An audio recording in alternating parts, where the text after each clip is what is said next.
हरे कृष्ण। ओम अज्ञानतिमिरन्धस्य ज्ञानाञ्जनशलाकया चक्षुरुन्मिलितं येन तस्मै श्रीगुरुवे नमः।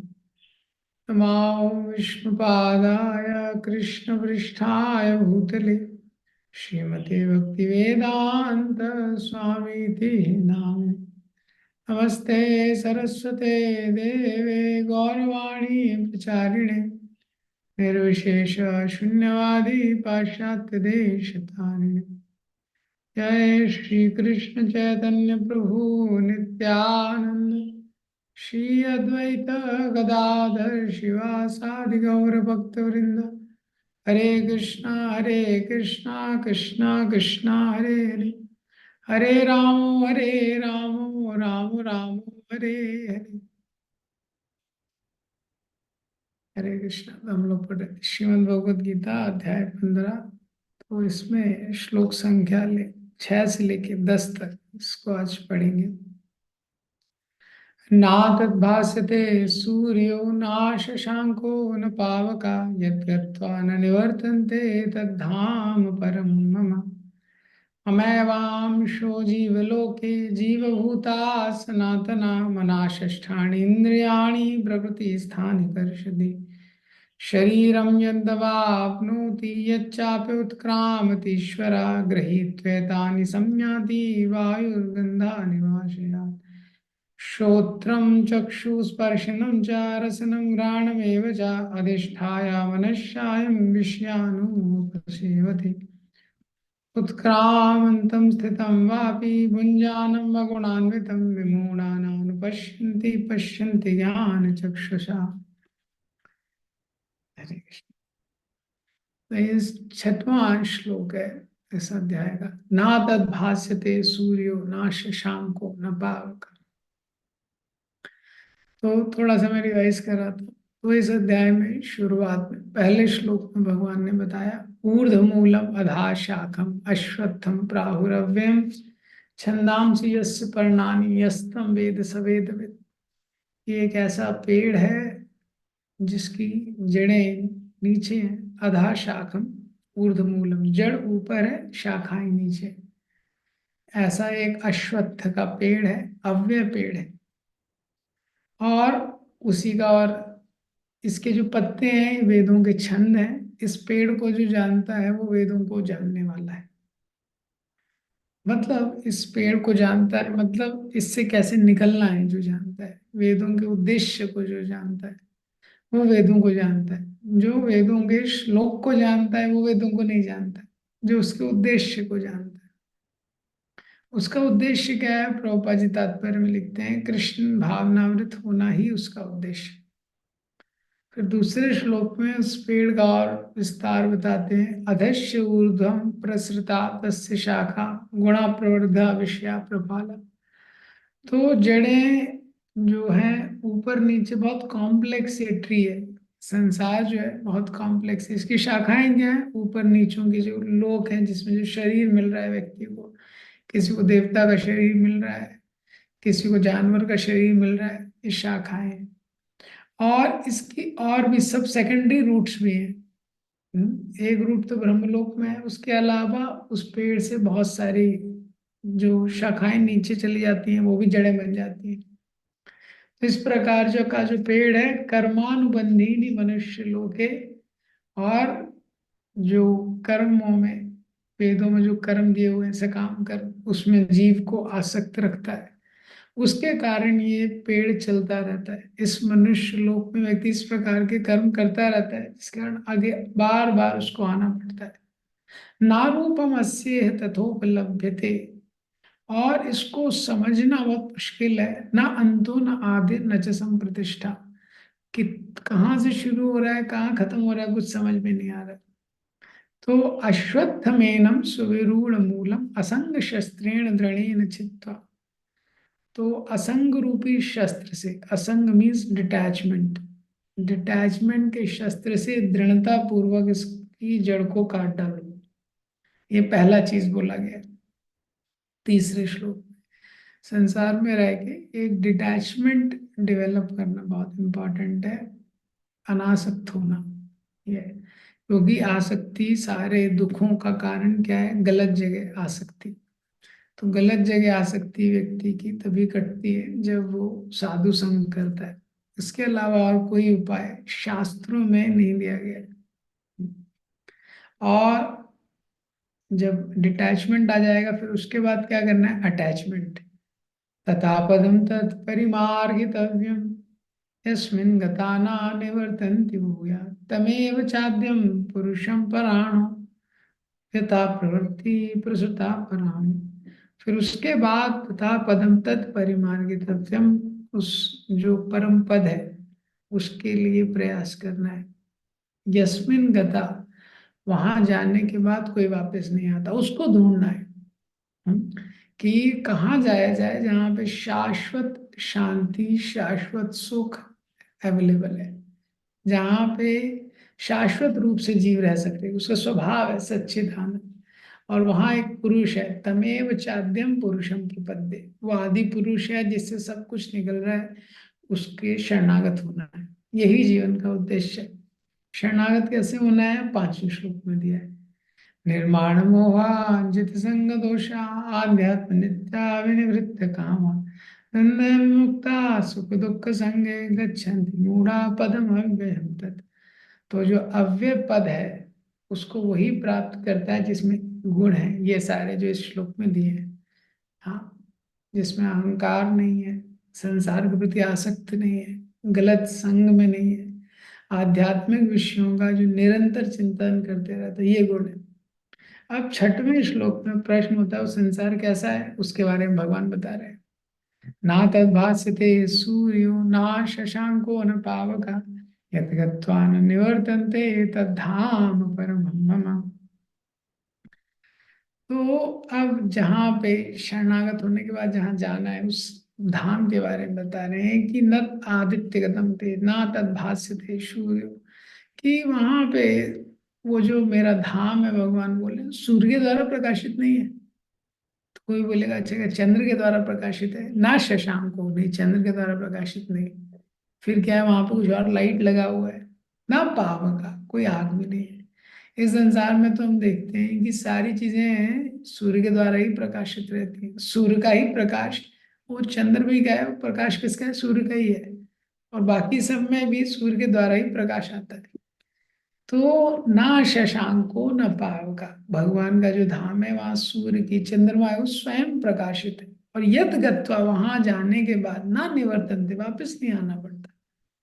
तद धामम, वो जो मेरा धाम है, परमम, वो हाईएस्ट है। परमम ममा, मेरा धाम।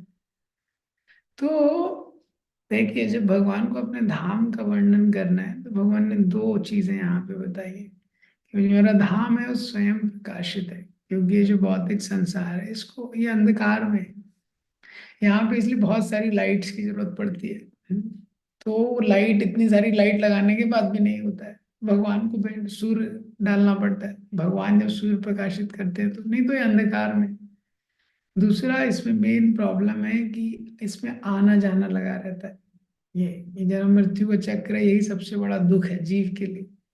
वही भगवान बता रहे हैं कि वो जो दुख है वो खत्म हो जाएगा, वहां जाने के बाद तुमको झंझट नहीं होगी, आना जाना नहीं पड़ेगा। ये है। तो भगवान बता रहे हैं कि वहां पे किसी भी दूसरी व्यक्ति की, वो जो मेरा धाम है वो स्वयं प्रकाशित है, किसी और चीज पे डिपेंड नहीं करता। हमको दिन में सूर्य चाहिए और रात में भी मून चाहिए। हाँ, उससे क्या है? डार्कनेस जाती है। लेकिन वो जो आध्यात्मिक जगत है वो ऐसा नहीं, वो बहुत विशेष है। तो उसके बारे में बताते हुए दूसरा, ये जो चीजें विश्वनाथ चक्रवर्ती ठाकुर इसको मेंशन करते हैं, सूर्य के बारे में बोला गया है क्योंकि सूर्य के माध्यम से ही हम संसार में कुछ भी देखते हैं। क्योंकि जब सूर्य प्रकाशित होता है तभी भी आंखों से आप तभी देख सकते हैं जब सूर्य प्रकाशित होता है। हाँ, तो जब सूर्य प्रकाश करता है तो सब कुछ दिखाई देता है। अगर पूरा अंधकार है, किसी रूम में आप हैं, कोई पूरा अंधकार है, तो आप कुछ देख पाएंगे? नहीं देख पाएंगे। आंखें हैं तभी भी नहीं देख पाएंगे, जब प्रकाश होगा तभी देख पाएंगे। करेक्ट। तो ना तद भास्यते सूर्यो, means that about which can not be perceived bye eyes. मेरा धाम ऐसा है जिसको आप इन आंखों से नहीं देख सकते, भगवान ये बता रहे हैं। इन आंखों से उसको नहीं देख सकते। ना तद भास्य तो सूर्य ना शशांको। इसी तरह जो शशांक या जो चंद्रमा है वो कनेक्ट रहता है मन से। चंद्रमा का कनेक्शन किससे है? मन से। सूर्य का कनेक्शन किससे? आइस से। ऐसा धाम जो इन आंखों से नहीं देख सकते, ऐसा धाम जो मन के द्वारा, मन के चिंतन में पकड़ में नहीं आता है, मन के द्वारा आप उसको कंसीव नहीं कर सकते। और ना पाव का, जो फायर का एलिमेंट है, इसका कनेक्शन है स्पीच से। हम्म, लोग बोलते हैं तो फायर निकलता है ना कई बार। ये तो फायर का कनेक्शन किससे है? स्पीच से। बोलते हैं ना फायरी स्पीच। जब झगड़ा होता है दो लोगों में तो स्पार्क निकलता है।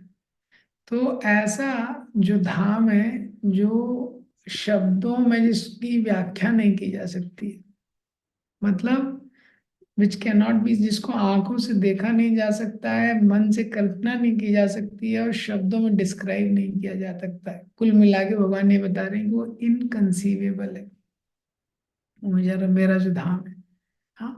और वहां जाने के बाद किसी को भी आना नहीं पड़ता है। प्रभुपाद जी ने तात्पर्य दिया है, पहले पहले पैराग्राफ में बताते हैं स्पिरिचुअल वर्ल्ड के बारे में।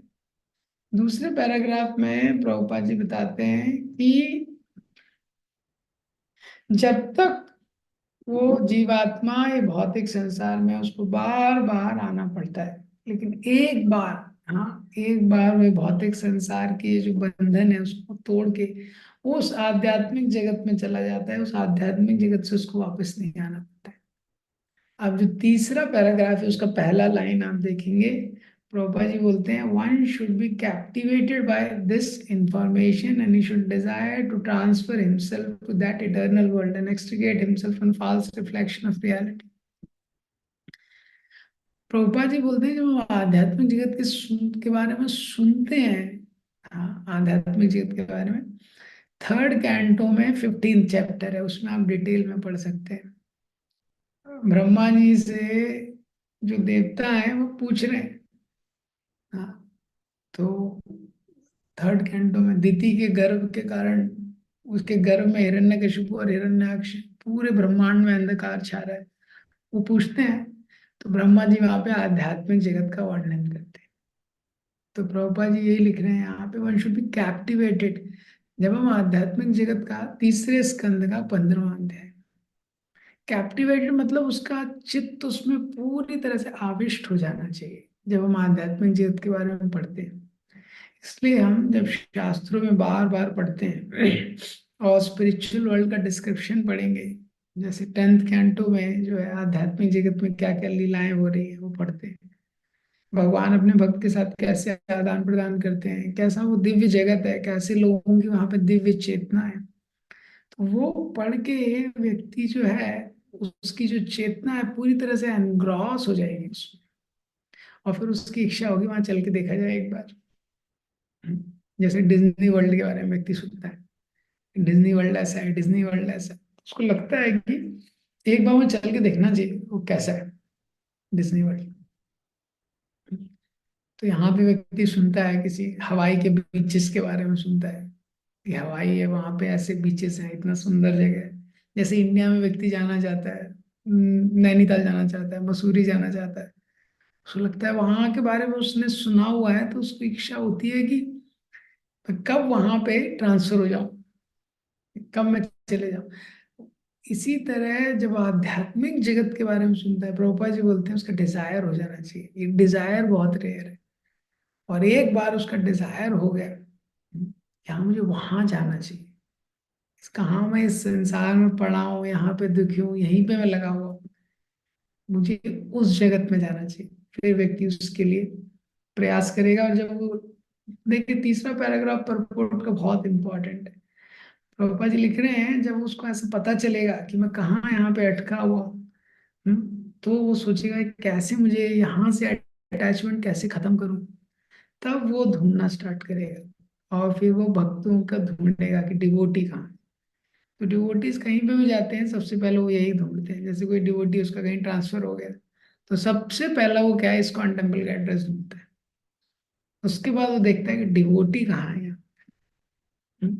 तो फिर वो ढूंढेगा कि मैं वन प्रॉपर लिखते हैं, one should search out a society dedicated to Krishna consciousness and learn how to discharge devotional service. तो वो देखना चाहिए कि कहाँ यहाँ पे मंदिर है, कहाँ भक्त हैं, कैसे मैं इनके संग में भक्ति कर सकता हूँ। हम्म। तो आप परपोर्ट पढ़ेंगे तो बहुत स्ट्रांग और बहुत अच्छा परपोर्ट है। थर्ड पैराग्राफ और फोर्थ पैराग्राफ में प्रभुपाद जी लिखते हैं परमम ममा, ये जो शब्द है श्लोक को इसका परमम मम मीन्स प्रभुपाद जी बोलते हैं कि भौतिक संसार भी, भौतिक जो संसार है ये भी भगवान को ही बिलोंग करता है, ये भी हमारा नहीं है। सब कुछ भगवान की प्रॉपर्टी है। भगवान बोल रहे हैं ना वो आध्यात्मिक जगत मेरा धाम है।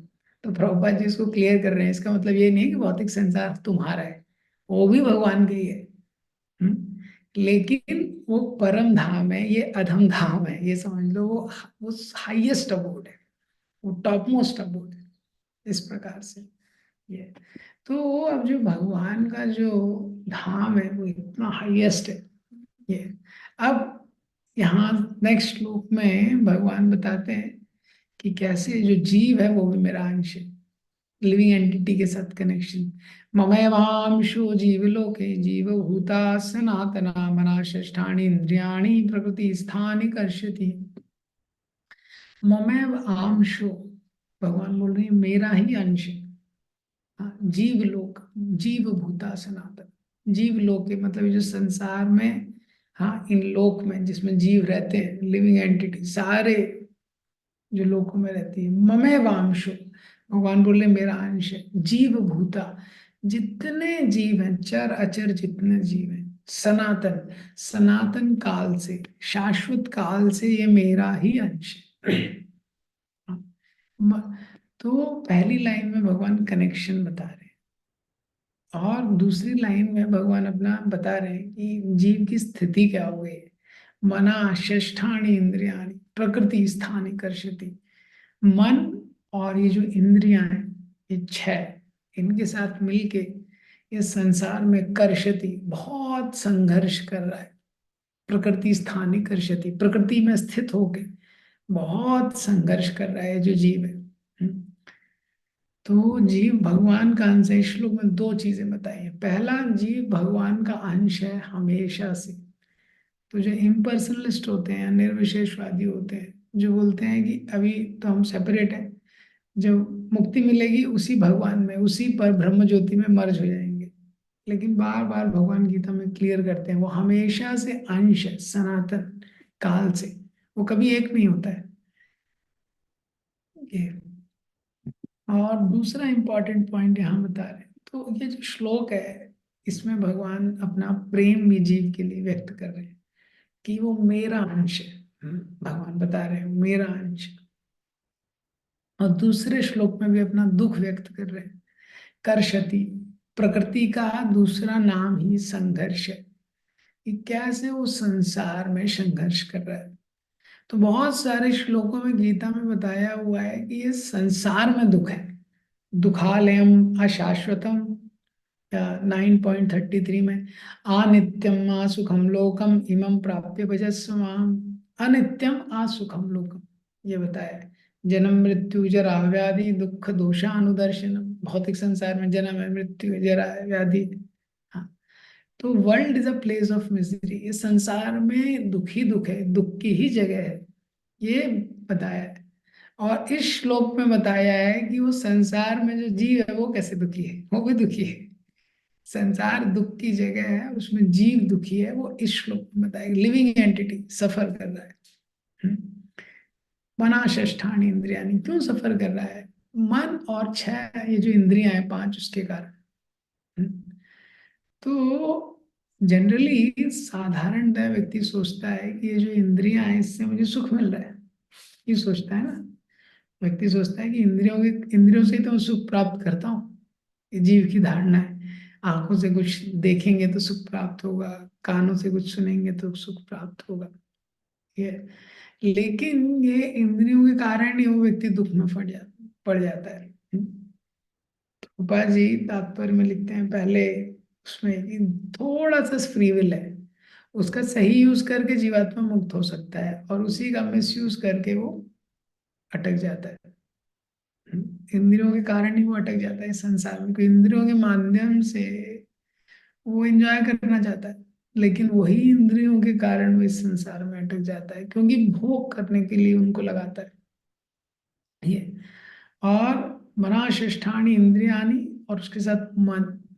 अब मन में ऑलरेडी इतने सारे संस्कार पड़े हुए हैं एंजॉय करने के, और यही एंजॉइंग मेंटालिटी जीव का सबसे बड़ा यही प्रॉब्लम है।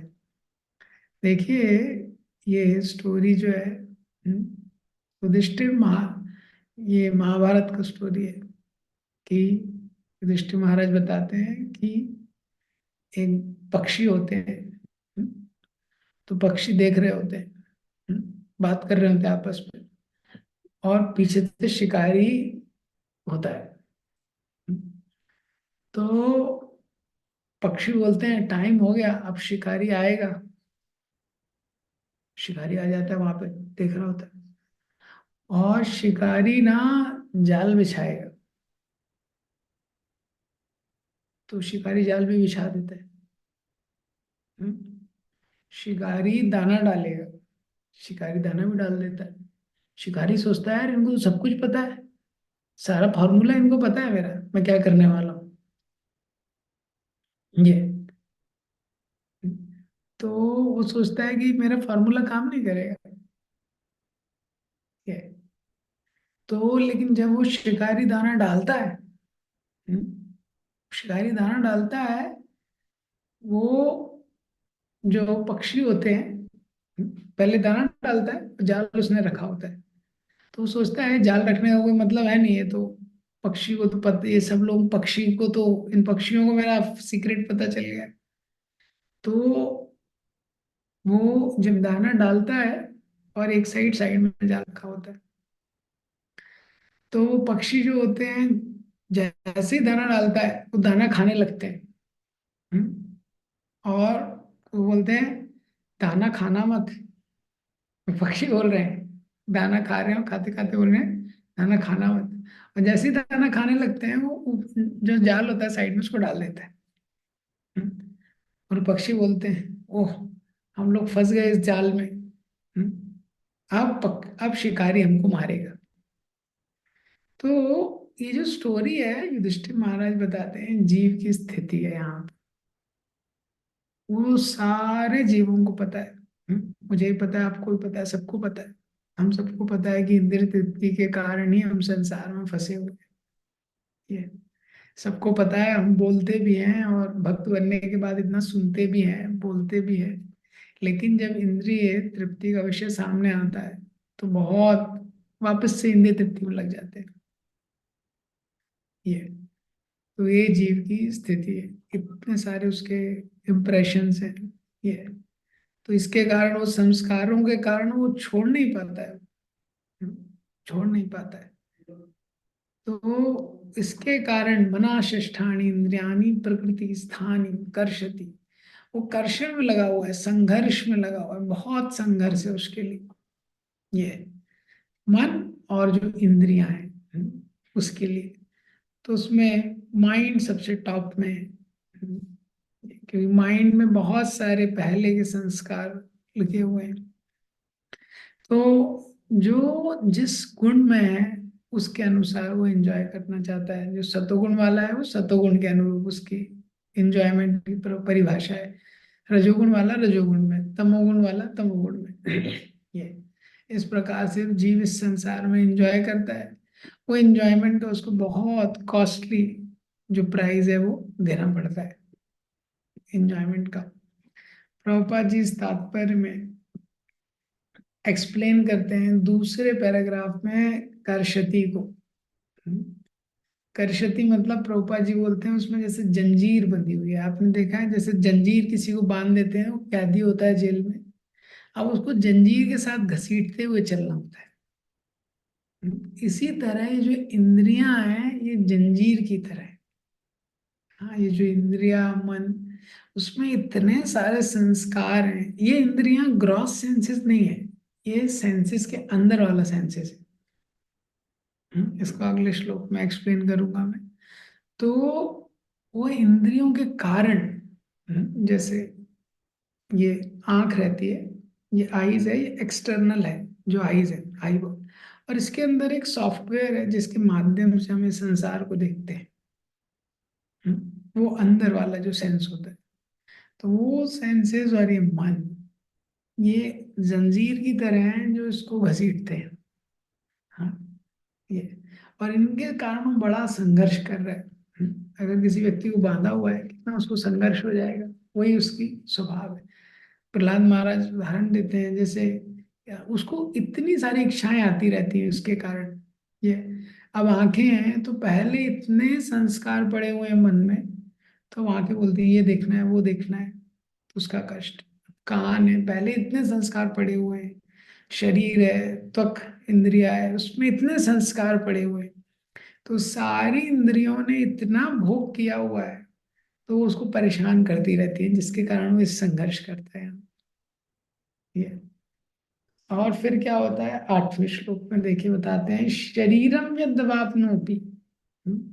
शरीरम यद अवाप्नोति यद चापि उत्क्रामत् ईश्वरा गृहीत्वा तानि संयाति वायुर्गंध निवासयत्। और ये फिर उसको दूसरा शरीर दिलाती है। शरीरम, व्यक्ति को शरीर मिलता है, अवाप्नोति।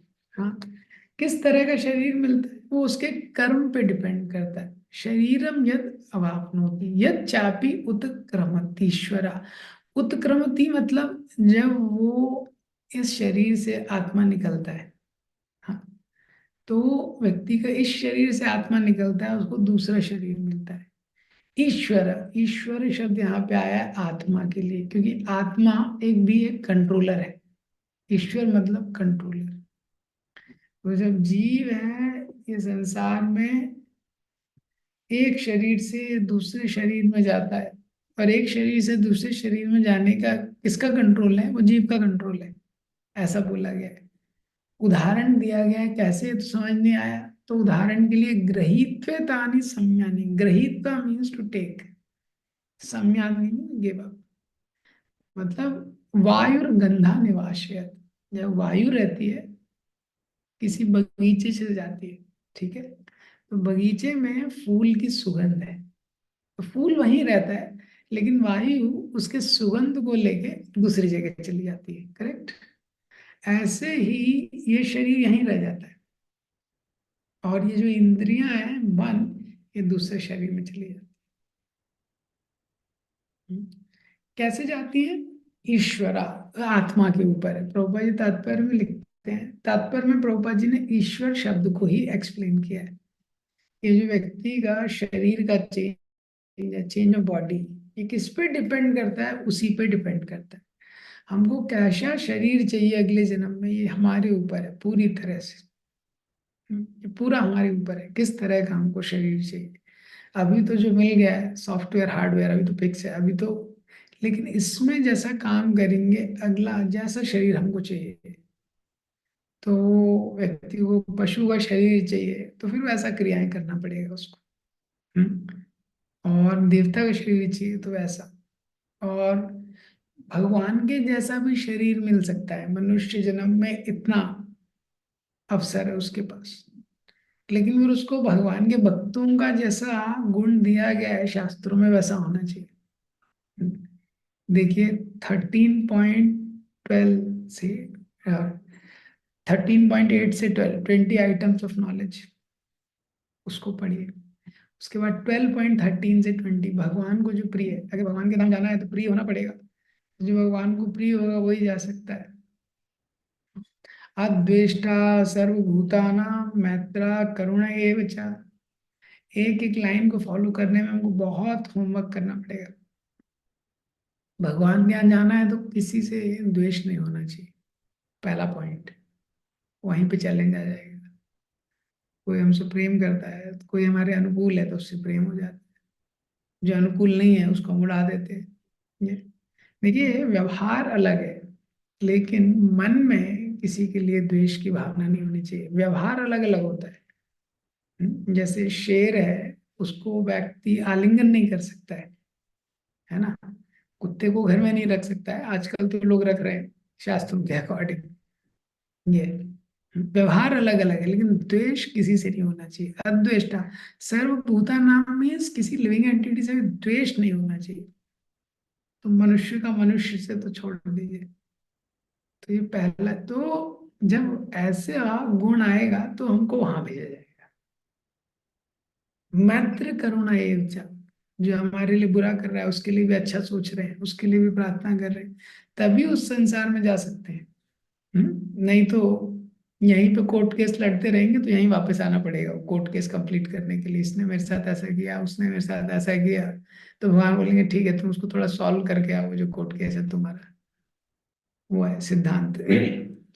तो वो पूरी तरह से जीव के ऊपर है, कैसा शरीर वो चाहता है दूसरे जीवन, जैसा कर्म करेगा ऐसा। हम्म? तो मन और इंद्रियों को वो छोड़ता नहीं है जीव। तो वो क्यों नहीं छोड़ता है मन और इंद्रियों को? क्योंकि शरीर को प्राप्त करता है, शरीरम यद अवाप्नोति, दूसरा शरीर उसको प्राप्त होता है। हम्म? तो जो शरीर दूसरा प्राप्त होता है, और उत्क्रमति जो वो त्यागता है। हाँ, जो शरीर त्यागता है उससे मन और इंद्रियां, जो नया शरीर मिलता है उसमें चली जाती है। ये केवल भक्ति ही एक माध्यम है कि वो आध्यात्मिक जगत जा सकता है, नहीं तो वो यही संसार में घूमते रहता है। ये इस तरीके से। तो ये जो छह चीजें हैं, मन और इंद्रियां, तो इसमें बोला गया ये था जो पिछले श्लोक में बताया था कि छह चीजों के कारण, वो मन और इंद्रियों के कारण यहाँ संघर्ष करता है। फिर इस श्लोक में बताया वो केवल यहाँ नहीं संघर्ष करता है, मन और इंद्रियों के कारण उसको दूसरा शरीर मिलता है, तो ये संसार में एंजॉयमेंट कर रहा है। और वो जो भोग है वो तीन गुणों में होता है, या तो सतोगुण में है तो सतोगुण के अकॉर्डिंग करेगा, तमोगुण में तमोगुण के, रजोगुण में रजोगुण के। केवल जब जीव, जिसके मन में इस प्रकार का भाव आ गया कि ये संसार, इसी संसार भोग करने के लिए नहीं है, इसमें बस मुझे अपना समय व्यतीत करना है भगवान की सेवा करते हुए, जैसे भगवान हरि गुरु वैष्णव की सेवा करते हुए यहाँ पे समय व्यतीत करना है। और मेरा वास्तविक घर जो है वो यहाँ नहीं है, वो वहाँ है। ये, और माया का काम क्या है कि हमको यहाँ के कोर्ट केस में उलझा के रखना।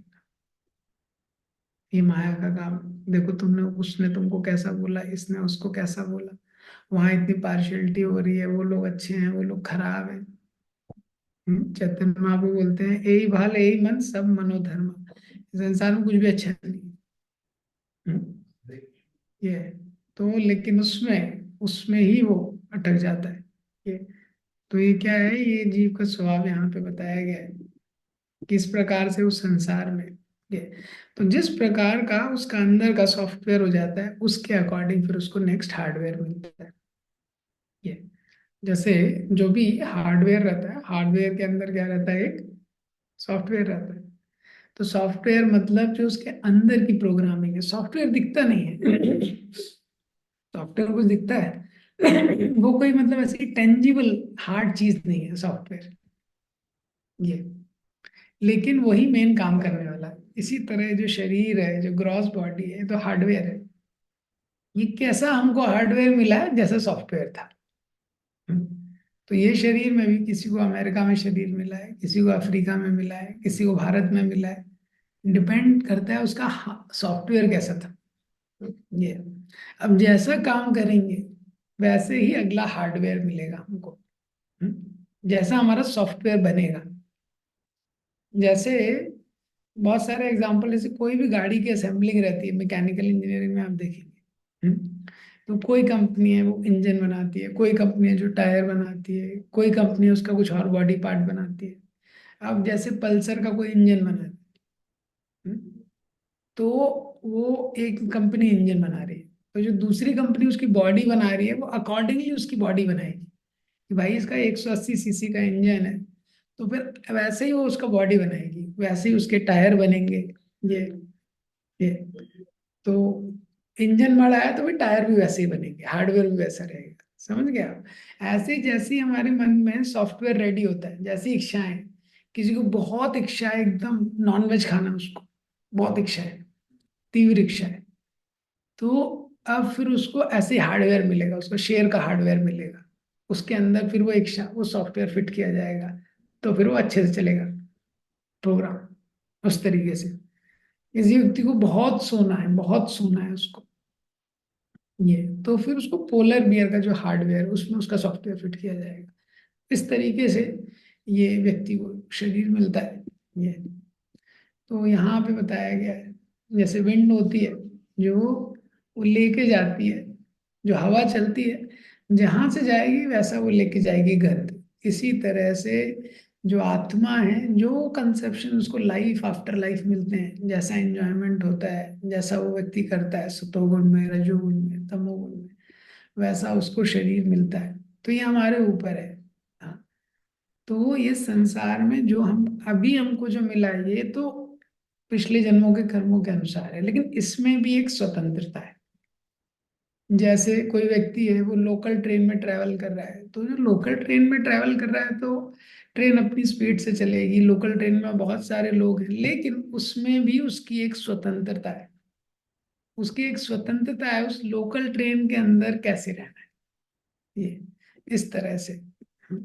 वायु, ये नहीं तो वो व्यक्ति यहाँ पे संघर्ष करते रहता है। अब जब उसको शरीर मिलता है तो फिर उसको हार्डवेयर मिलता है। वो 9वें श्लोक पे बताया है, श्रोत्रम चक्षु स्पर्शनम च रसनम घ्राणम एव च अधिष्ठायम मनश्चायम विषयानु उपसेवते। अब श्रोत्रम, उसको कान मिलते हैं, ये बाहर वाले कानों की बात हो रही है। चक्षु, आंखें मिलती हैं, स्पर्शनम, ये त्वचा मिलती है, रसनम, जीभ मिलती है, घ्राणम एव च, और नाक मिलती है। तो क्या है, हर स्पीशीज में तो जो पिछले जन्म से कैरी होता है वो सटल इंद्रियां है, वो सूक्ष्म सेंसेस है। जब भागवतम के तीसरे स्कंद में सृष्टि आती है, जो सृष्टि होती है, तो जो ग्रॉस इंद्रियां हैं, सटल इंद्रियां, इनकी इनकी सृष्टि अलग अलग होती है। जैसे पंच महाभूत है जिससे शरीर बना हुआ है वो अलग है, वो तमस, अहंकार जब तमोगुण से मिलता है तो बनते हैं, और अहंकार जब रजोगुण से मिलता है तो कर्म इंद्रिया ज्ञान इंद्रिया बनती है।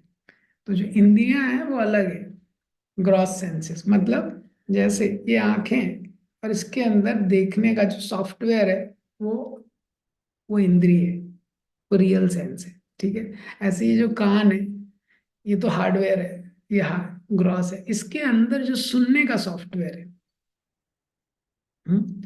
वो सुनने वाली इंद्रिय है। तो यहाँ पे बता रहे हैं श्रोत्र मतलब ईयर्स, ये वाले ईयर्स, और पिछले वाले में जो इंद्रियां थी, मना षष्ठानी इंद्रियानी, वो अंदर का सॉफ्टवेयर था। जैसे कोई व्यक्ति बहरा है, उसके भी कान होते हैं, ऐसा नहीं है कि ये बाहर वाला नहीं है, करेक्ट ना, ये होता है उसका, लेकिन सॉफ्टवेयर नहीं है उसका अंदर का। ऐसे कोई अंधा है तो उसकी आंखें होती है, लेकिन उसका अंदर का सॉफ्टवेयर नहीं है। समझ गए? तो पिछले श्लोक में था कि वो जो सॉफ्टवेयर है वो कैरी होता है, और 9वें श्लोक में बता रहे हैं फिर उसको हार्डवेयर दिया जाता है, हार्डवेयर फिट किया जाता है उसके साथ। श्रोत्रम चक्षु, ये आंखें, ये कान, बाहर का हार्डवेयर उसका पूरा फिट किया जाता है। रसनम, हाँ, अधिष्ठायम मनश्चैवम, और ये सारे इंद्रियों के द्वारा उसको इनपुट मिलते हैं, और वो सारे इनपुट कहाँ सेंट्रलाइज्ड होते हैं, मन पे। हाँ, सारे, ये सब अभी तक विज्ञान में इसकी रिसर्च नहीं हो पाई। माइंड क्या है, विज्ञान में अभी तक रिसर्च नहीं कर पाए, और सारे इनपुट माइंड पे इंटीग्रेट होते हैं जो शास्त्रों में लिखा हुआ है। और विषय अनु उपसेवते, और उसके बाद आत्मा क्या करता है, वापस से विषयों के सेवन में लग जाता है। हम्म? वो वापस से उसको सॉफ्टवेयर हार्डवेयर मिल गया, वापस से वो उसी चीज में लग गया। ये जीव की गति है। ये जीव की गति है। हाँ, तो बहुत ये कष्ट वाला सिस्टम है। इतने सालों से वही कर रहा था, वापस से वो उसी में लग गया। देखिए, वापस उसको मिला सॉफ्टवेयर हार्डवेयर। अब जो सॉफ्टवेयर हार्डवेयर मिल गया, प्रभुपाद जी इस तात्पर्य में लिखते हैं, उसकी कॉन्शियसनेस के ऊपर है। किसी को अभी कुत्ते के शरीर में डाल दिया तो बस कुत्ते के शरीर में वो लग जाता है। आहार निद्रा भय मैथुनम च, उसको परिवार मिल जाता है, अपने कुत्ते को देखा है, उसका भी परिवार रहता है ये। अब उसका परिवार है, उसके संबंध है, उसके रिश्ते हैं, उसका लगा हुआ गाड़ी चल रहा है। उसको घोड़े का शरीर मिल गया, उसको गधे का शरीर मिल गया, जिस हार्डवेयर में डाल दिया वही चीजें शुरू। तो हम सोच सकते हैं कि कैसा जीव का इस संसार में स्थिति है, बहुत कॉम्प्लेक्स स्थिति है उसकी, बहुत दयनीय स्थिति है। और उसको हर जीवन में ये सब कष्ट भोगना पड़ता है। ये जैसे वायु है, दूसरे की नाक में एक तरह का, एक जगह से गंध लेती है, दूसरे की नाक में वो गंध डाल देती है। ऐसी मन और इंद्रियां दूसरे शरीर में आत्मा को डाल देती है। दूसरे शरीर में ये, और दूसरे शरीर में जाके क्या कार्य करता है, वही कार्य करता है। वापस से एंजॉय करने में लग जाता है। वापस से वो एंजॉय करने में लग जाता है। तो ये उसकी स्थिति है। प्रहलाद महाराज बताते हैं, जैसे कोई व्यक्ति है, 7वें स्कंद में बताते हैं, उसकी 5 पत्नियां हैं, कैसी हालत होगी उसकी। कोई यहाँ खींच रहा है, कोई वहां खींच रहा है। तो ऐसे ही ये जो इंद्रियां हैं, पत्नियों की तरह व्यक्ति को इधर उधर अलग अलग डायरेक्शन में ये खींचती है। और उसको चक्कर में जो व्यक्ति है, वो बाउंड हो जाता है इस संसार में। तो श्रोत्रम चक्षु स्पर्शनम च रसनम घ्राणम एव च। प्रभुपाद तात्पर्य में लिखते हैं कि कॉन्शियसनेस के ऊपर तात्पर्य है कि जीव के लिए यही एक अपॉर्चुनिटी है, यही एक है कि अगर वो सही कॉन्शियसनेस में स्थित हो जाए, कृष्ण कॉन्शियसनेस में, ये मनुष्य जीवन में उसके पास यही एक अपॉर्चुनिटी है कि अगर वो कृष्ण कॉन्शियसनेस में स्थित हो जाए, नहीं तो उसका निकलना बहुत मुश्किल है। फिर 10वें श्लोक में बताते हैं क्या, उत्क्रामंतम स्थितम वापि भुंजानम वगुणान्वितम। उत्क्रामंतम मीन्स जब वो शरीर छोड़ता है, स्थितम वापि, स्थितम मतलब जब वो इस शरीर में है, और इस शरीर में क्या कर रहा है, भुंजानम भोग कर रहा है, गुणान्वितम 3 गुणों के इम्प्रेशन में, तीनों गुणों के प्रभाव में जब वो इस शरीर में जीव भोग कर रहा है, और फिर जब एक समय बाद उत्क्रामंतम ये शरीर वो छोड़ देता है, विमूढ़ा नानु पश्यन्, मूर्ख लोग उसको देख नहीं पाते, पश्यन्ति ज्ञान चक्षुषा, जिसके पास ज्ञान चक्षु है वही देख पाता है कि ये चल क्या रहा है। प्रभुपाद जी ने तात्पर्य दिया है ज्ञान चक्षु पे। देखिए यही व्यक्ति देख ही नहीं पाता है, अरे मेरे को कितने जन्म हो गए, कितने जन्मों से मैं वही कर रहा हूँ, कितने जन्मों से वही कर रहा हूँ। जो भी प्रजाति देखते हैं आसपास, देखिए, हाँ, बंदर देखते हैं, जो भी आप देखते हैं, सबके जीवन में वही है जो हमारे जीवन में चल रहा है, वही उनके जीवन में भी चल रहा है। वो भी थोड़ा झगड़ा करते हैं, मनुष्यों से तो कम ही करते हैं, और उनके भी परिवार है, उनका भी सब कुछ है ये। बस उनके पास वो विशेष एक फैसिलिटी नहीं है जो हमारे पास है, वो भक्ति नहीं कर सकते, बस वही अंतर है। वो फैसिलिटी नहीं है उनके पास ये, नहीं तो बाकी चीजें तो वो कर ही रहे हैं। तो मनुष्य और उनको ऐसा शरीर कैसे मिल गया, इसका दुरुपयोग करके थोड़े समय के लिए मनुष्य शरीर मिला है जीव को, और उसका दुरुपयोग व्यक्ति को बहुत सोचना चाहिए। पहले के युगों में, सतयुग में 1 लाख साल व्यक्ति जीता था, त्रेता में 10,000 साल, द्वापर में 1,000 साल।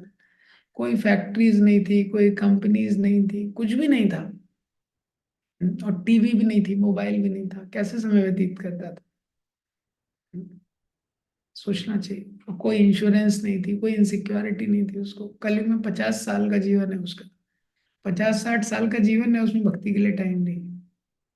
पहले के समय में व्यक्ति पूरा समय भक्ति के लिए निकालता था, लाखों लाखों साल उसको लगता था ये टाइम कम है, क्योंकि मनुष्य जन्म पता नहीं मुझे कब मिलेगा ये। तो कलयुग में हमको सोचना चाहिए कि कितना हमारे पास थोड़ा सा समय है, तो उसमें बहुत ध्यान से योजनाबद्ध तरीके से ये शरीर, ये का जो हम लोग उपयोग कर सकते हैं, भगवान की भक्ति में इंद्रियों का जो उपयोग कर सकते हैं, बहुत योजना की जरूरत है। हाँ, हम लोग बहुत योजना बनाते हैं भौतिक चीजों के लिए, लेकिन भौतिक चीजों का सिद्धांत ऐसा है कि बहुत योजना बनाने के बाद भी आप उसमें बहुत ज्यादा परिवर्तन नहीं कर सकते। बहुत ज्यादा परिवर्तन नहीं कर सकते, वो ऑलमोस्ट फिक्स है। हाँ, लेकिन आध्यात्मिक चीजें फिक्स नहीं है। और आध्यात्मिक चीजों के लिए ही ये शरीर मिला है। ये नहीं तो वापस से, तो ज्ञान चक्षु चाहिए ये देखने के लिए। तो ज्ञान चक्षु हमको मिलते हैं भगवान की कृपा से, गुरु की कृपा से। आज नित्यानंद त्रयोदशी है। नित्यानंद प्रभु जो आदि गुरु हैं, सारे गुरुओं के गुरु हैं। इस संसार में कोई भी गुरु हो, दीक्षा गुरु, शिक्षा गुरु, उन सबको शक्ति उन्हीं से मिल रही है। और नित्यानंद प्रभु बहुत ही दयालु हैं। हमारे संप्रदाय के जितने आचार्य हुए हैं, रूप गोस्वामी, सनातन गोस्वामी, रघुनाथ गोस्वामी, सबको भगवान का आश्रय मिला है नित्यानंद प्रभु के ही माध्यम से। क्योंकि नित्यानंद प्रभु, चैतन्य महाप्रभु क्या है, नित्यानंद प्रभु की प्रॉपर्टी। और जब हम लोग चैतन्य चरितमृत पढ़ते हैं, तो नित्यानंद प्रभु ने कृष्णदास कविराज गोस्वामी को प्रेरित किया था। गौर गोविंद महाराज का आप सुनेंगे तो बहुत सुंदर वो भजन गाते हैं, मुझे तो याद नहीं है। अगतिर गतिर निताय दया करो मोरे। कि जो नित्यानंद प्रभु है उनका ऐसा कंपैशन का भाव है। आगतिर गति निताय, आगति मतलब जिसका फ्यूचर नहीं है कोई, जिसका कोई फ्यूचर नहीं है, उसका फ्यूचर नित्यानंद प्रभु है। हाँ, जिसका कोई फ्यूचर नहीं है, कोई क्वालिफिकेशन नहीं, ऐसी हमारी स्थिति। तो आज के दिन हमको प्रार्थना करना चाहिए, क्योंकि सब कुछ जानने के बाद भी, हाँ, जब तक भगवान की कृपा नहीं है, भक्तों की कृपा नहीं है, ये वास्तव में भक्ति करना, इस प्रकार की इच्छा आना कि ये संसार हमारे लिए नहीं है, हम दूसरे संसार से बिलोंग करते हैं, जो आध्यात्मिक जगत है उसके लिए हमको प्रयास करना है। इस तरह की तीव्र इच्छा हृदय में आना बिना नित्यानंद प्रभु की कृपा के बहुत मुश्किल है। रघुनाथ दास गोस्वामी इतने इतने इंटेंस पर्सनालिटी थे, हम देखते हैं उनके जीवन में इतने तीव्र भक्त थे। लेकिन जब उनको नित्यानंद प्रभु की कृपा मिली, तभी उनको कृष्ण का, जो चैतन्य महाप्रभु है, उनका आश्रय मिला। रघुनाथ दास गोस्वामी प्रयोजन आचार्य है। प्रयोजन क्या है? कृष्ण प्रेम। तो गोपियों का जो कृष्ण के प्रति प्रेम है, उसको हाईएस्ट लेवल पे मैनिफेस्ट करने वाले जो आचार्य है, वो रघुनाथ दास गोस्वामी। हाँ, और उनके सर पे नित्यानंद प्रभु ने चरण रखे। और जब चरण रखे, हाँ, तब से उनके जीवन में सारे परिवर्तन हुए। तो आज हम लोग नित्यानंद प्रभु से प्रार्थना कर सकते हैं कि हमको भी शक्ति दे भक्ति करने की, ये और प्रचार करने की शक्ति। ये जो नित्यानंद प्रभु प्रचार से बड़े प्रसन्न होते हैं, तो प्रचार की शक्ति है वो भी नित्यानंद प्रभु से ही आती है। जो पूरी शक्ति कोई भी कहीं भी प्रचार कर रहा है, वो नित्यानंद प्रभु की कृपा से ही हम लोग कर सकते हैं। ये हरे कृष्णा। श्री प्रभुपाद जय।